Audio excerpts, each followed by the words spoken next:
It's a tough call, but I'll try my best. Okay, representing Singapore, I'm going to share some of the case studies that's actually been done here. I was lucky enough to be involved in, I just counted in total 6 zero and positive energy that has completed. So, but I have to choose one. So I'm going to choose one for today because I got limited time of like now 14 minutes left. Before that, I'll just do some presentation about where we are in Singapore when it comes to our goal of getting zero energy in terms of Singapore approach. So as you all have seen this slide before so many times, but for those who has not seen it before, we have 5 pillars: city in nature, energy reset, sustainable building, green economy, as well as resilient future. So I'm only going to talk about energy reset because that's where the topic of today is, which is going to be zero energy. So in our energy reset. So just to give some people who are not familiar in Singapore, where are we in terms of GreenMark? Personally, I have never been to Japan, so I can't say anything about or compare anything with Japan. But for this, in Singapore, the GreenMark certification is administered by BCA, which is our Building and Construction Authority.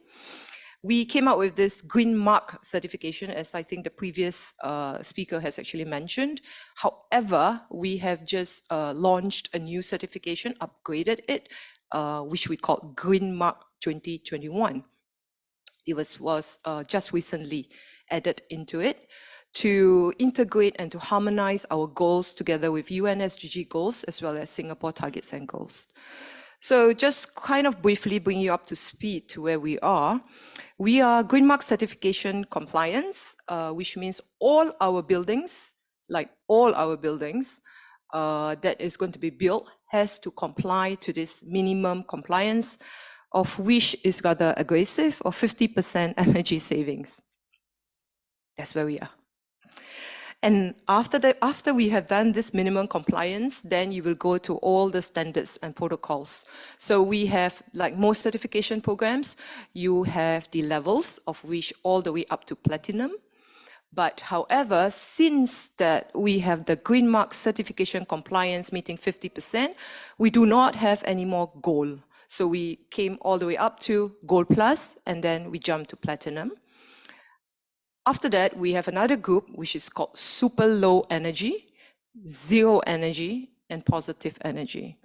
Okay, I think this term Super Low Energy is quite exclusive to Singapore usage when it comes to certification program. So how does Super Low Energy benchmark against the energy savings? Is 55%. So if you could see my slide, the difference is hardly much. It's basically compliance at 50%, and then you add another 5% to 55%. Before you can go to zero energy. The mantra here and the goal here is always about reduction. Easier said than done, but you need to reduce before you do anything else. So you have the reduction, and then you can proceed to your zero energy, and then you're permitted to go to zero energy. After which, then you can proceed further to go into positive energy. We do not have zero carbon certification, if anybody would like to ask me that. So carbon here means is embodied carbon. We do not have any certification for embodied carbon. Here we're only talking about operational. Okay, you can ask me any questions later. However, after you have gone through the super low energy, you will go into zero, where you can and permitted to use local renewable energy credits as your offset. Just a little bit of refresher. This is our targets where it comes to 80%. We have to green 80% of our buildings by 2030, our existing buildings. There's an incentive scheme tag with that as well. And 80% of new developments to be super low energy by 2030. 2030 is like 7 years from now. So it's just around the corner. Everybody is getting jitters, but I'm sure you remain positive, we'll get there with all of stakeholders' collaboration. 80% of improvement in energy efficiency for best-in-class buildings. I love this topic a lot more. Best-in-class buildings by 2030. A lot of people are scratching their head, turning grounds, working with universities, academia, research groups to get this going. Okay, so that's where we are. Okay, I will spend 9 minutes to go through this particular showcase. It is a positive energy building for a change. Like I said, personally, I've gone through DBS Zero, Singapore Discovery, Nee Soon South a lot, but I find that this is an industrial building. I chose this because it's a pharmaceutical. A lot of the information is a little bit embargoed, so I try my best to share. Is Takeda. Takeda is a pharmaceutical company, it's an industrial company. We have just finished it, I think, 4 months or 5 months ago. So we haven't cut the ribbon yet. We'll soon be, I think, next month. So this building is a positive energy building. I'll tell you how I actually managed to get through this to positive. Besides the solar panel, when we actually designed this building, we noticed that there's a lot of design collaboration that needs to be done within the design team. I'm an engineer by training, so I didn't design the building. The architect was the one who actually designed it out. However, there's a lot of weight reduction in cooling load that we have. So which means that we actually pick almost every single thing in this particular building. Someone just now in the earlier discussion in the morning said, zero energy building is limited to 3-story or 4 or 5-story building. I just would like to do a small little correction that yes, I would say in countries where you have limited energy production, such as Singapore, where most of our energy is actually coming from LNG gas or 20% by solar panel by 2050. But don't constrain your mind, don't get that so fixated, because different countries have different contexts. The reason why I have to tell you that is because in other countries where you have other sources of renewable or clean energy, you can get zero energy. Reason why I'm saying like Cameroon, we use geothermal, and geothermal is clean energy and you can have 60-story. So don't wrap your mind to say that it's only up to 5. It's context and it's very country driven. I just have to make that clear when it comes to energy production. So for this one, yes, we use solar panels, but the main thing is reduction. Reduction was very, very difficult. So when we actually reduce this, we cut a lot of what we call that silent cooling loads. Silent cooling loads are things like, okay, less than a minute. Silent cooling loads are cooling loads that's embedded inside the specification of all the cooling system. So you need to re-look into that with a magnifying glass and try to cut that down so that everything is simultaneously reduced to get the end. The other thing that we have actually put is a hybrid cooling system. As you can see in the morning when the US presented to you the cooling system with the hybrid, which is basically the fan as well as cooling load reduction and temperature up to 27. So what we did here was something else quite adventurous.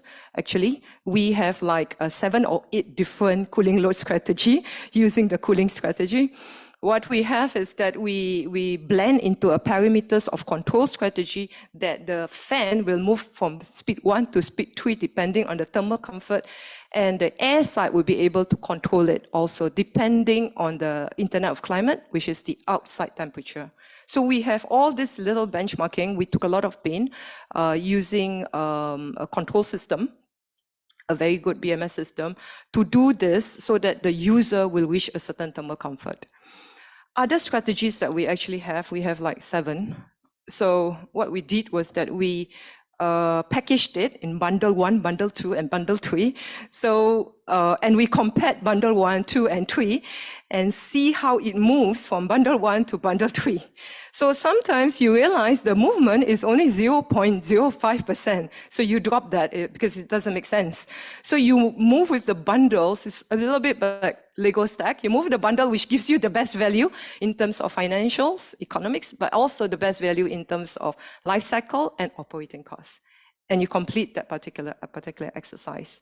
So over here, bundle 3 was not so good. As you can see, I like figures. So at the end of the day, we chose the best bundle that could actually meet it. And this is operation building, which means it's finished. Okay, it's not design stage already. This is finished. So that's how we actually got through the award of positive energy. So of course, it's my last chart. I just want to tell you the waterfall chart. So we use a lot of waterfall charts to see how much progressive reduction in energy that was actually embedded.